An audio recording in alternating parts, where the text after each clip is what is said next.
తిరుమల తిరుపతి దేవస్థానంలో విరాళాల పరంపర కొనసాగుతుంది.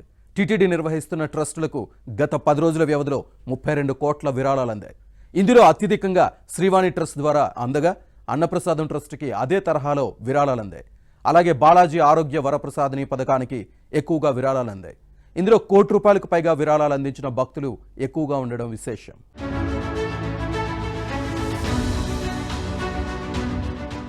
తిరుమల తిరుపతి దేవస్థానంకు చెందిన వివిధ ట్రస్టులకు భక్తుల నుంచి విరాళాల ప్రవాహం భారీగా కొనసాగుతోంది.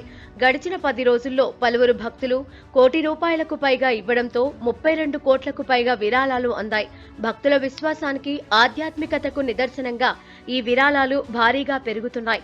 ఇందులో శ్రీవాణి ట్రస్టుకి 17 కోట్లు, అన్నప్రసాదం ట్రస్టుకి 9 కోట్లు, బాలాజీ ఆరోగ్యవర ప్రసాదిని పథకానికి 5 కోట్లు, విద్యాదానంకు ₹2 కోట్ల విరాళంగా అందాయి.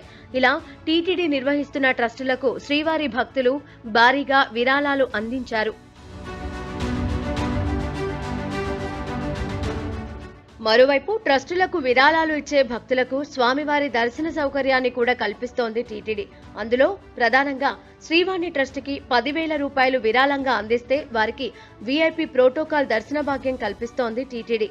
నిత్యం ఈ ట్రస్ట్ ద్వారా 1500 మంది భక్తులకు టీటీడీ దర్శన భాగ్యం కల్పిస్తూ ఉండడంతో నెలకు 40 నుంచి 45 కోట్ల వరకు విరాళాలు అందుతున్నాయి.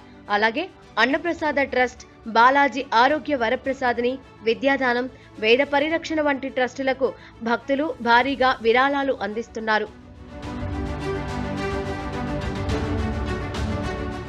ఈ ట్రస్టులకు భక్తులు ₹1,00,000 విరాళంగా అందిస్తే ఏడాదికి ఒక్కసారి 5 మందికి ₹300 దర్శనం, 10 లక్షల నుంచి 99 లక్షల వరకు విరాళాలు అందించిన భక్తులకు ఏడాదికి 3 సార్లు 5 మంది చొప్పున వీఐపీ బ్రేక్ దర్శనానికి టీటీడీ అనుమతిస్తోంది.